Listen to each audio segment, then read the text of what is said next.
So it's Saturday and it's raining outside. I have a really terrible voice because I've had a terrible cold from now going in about 2 weeks. Seems to be getting better, but not all the way gone. So I've been going through a gamut of emotions, starting off with shock, and then having this weird, parasympathetic kind of giddiness and laughing a lot driving to work Wednesday morning. And then my anger comes out in just being very, very sharply focused. I don't feel that boiling kind of rage, anger for the most part. Not to say I haven't been angry like that, but typically when something makes me angry, I just cry hysterically for long periods of time, angry crying. Mostly in my life, I'm just annoyed a lot. I'm not an angry person.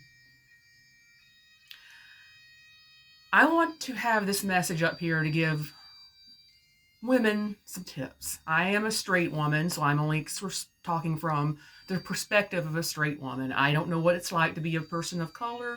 I don't know what it's like to be LGBTQ. I can't speak from their perspective.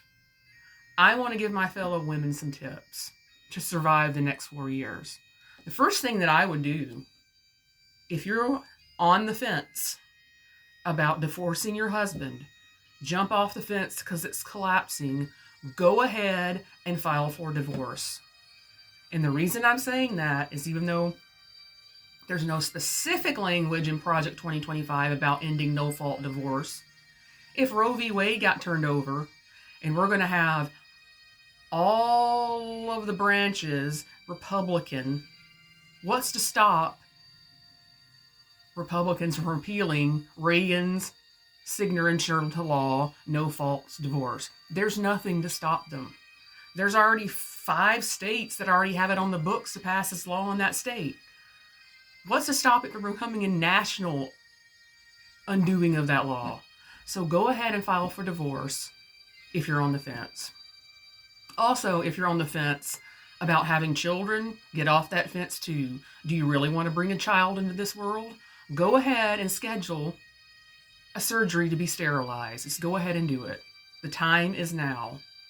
The time now also is to go renew your passport while you can still do it. The time also is now to start growing your own food if you can, vegetables. If you can, obviously not everybody can.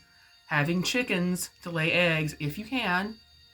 It's also the time to start finding somewhere in your house that nobody else can discover to start stashing money, cash. Start stashing your cash.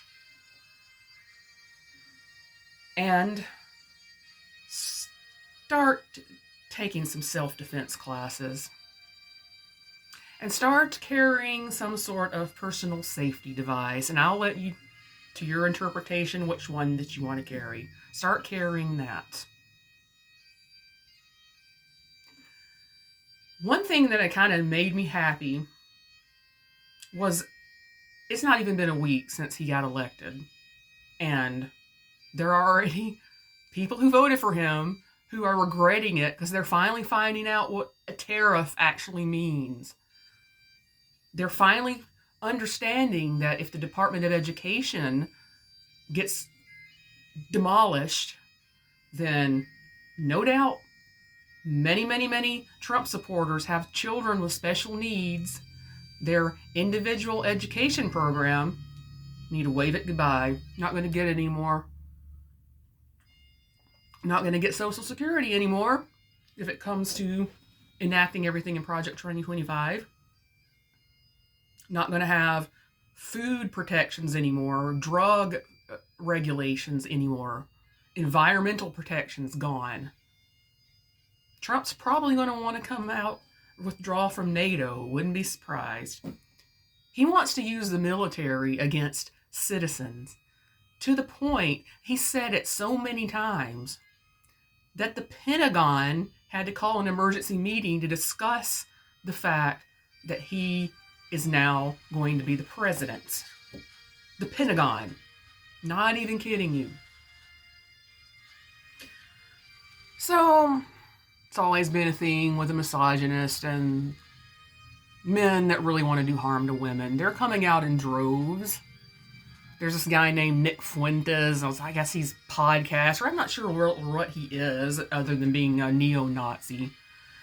That pretty much went on TikTok and said, ha ha ha, you women lost, da da da, you're never going to have a woman president, your body, my choice, no more abortions, no more welfare.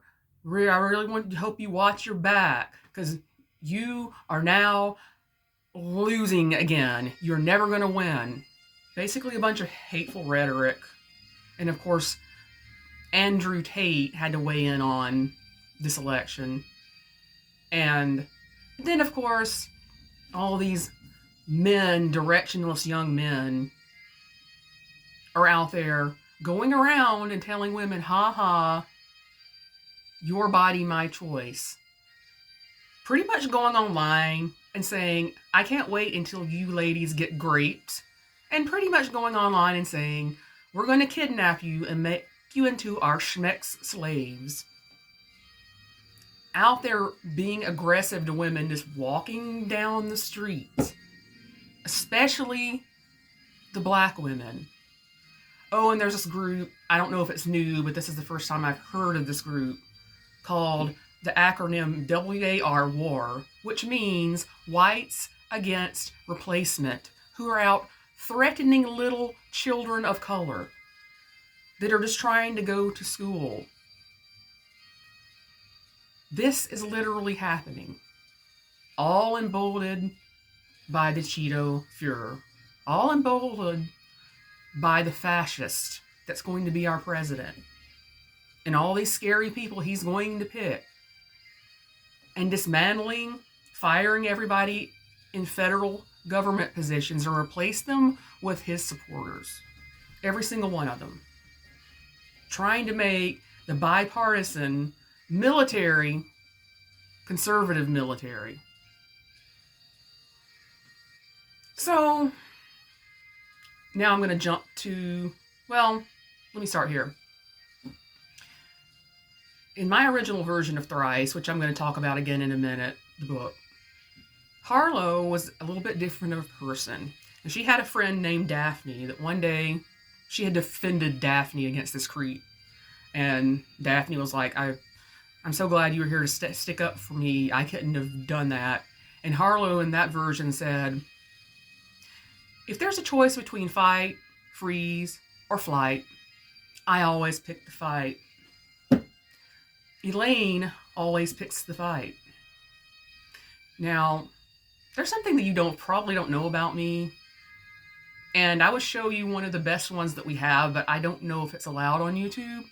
I really like knives. They're so sleek looking, and they can be used for so many things. So many things. And you can carry them close to your person. They can save your behind out of any kind of bind. If you have a knife to cut your way out of ropes like in the movies. You can't really make your dinner without knives.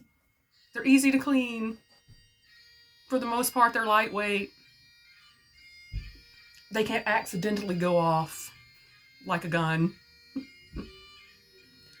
So, I might be aging myself a little bit, but do you remember Lorena Bobbitt?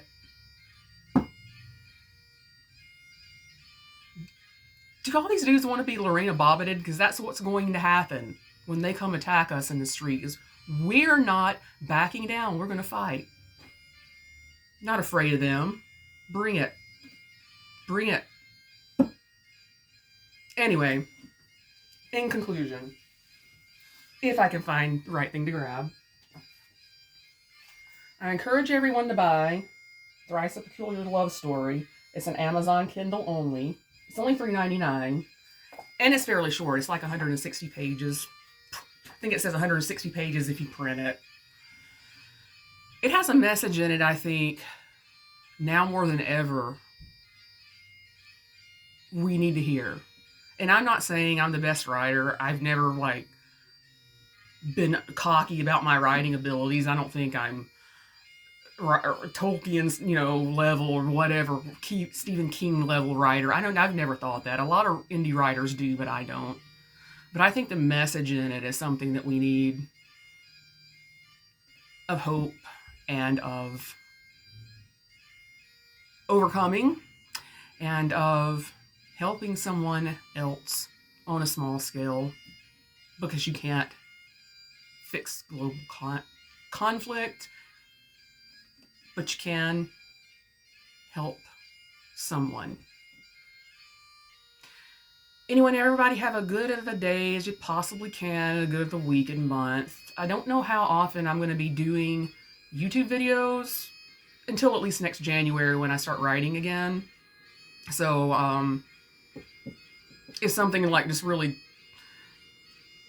interesting comes up, and I'll go ahead and do a video, but I'm not planning on any until January. And again, have a good one.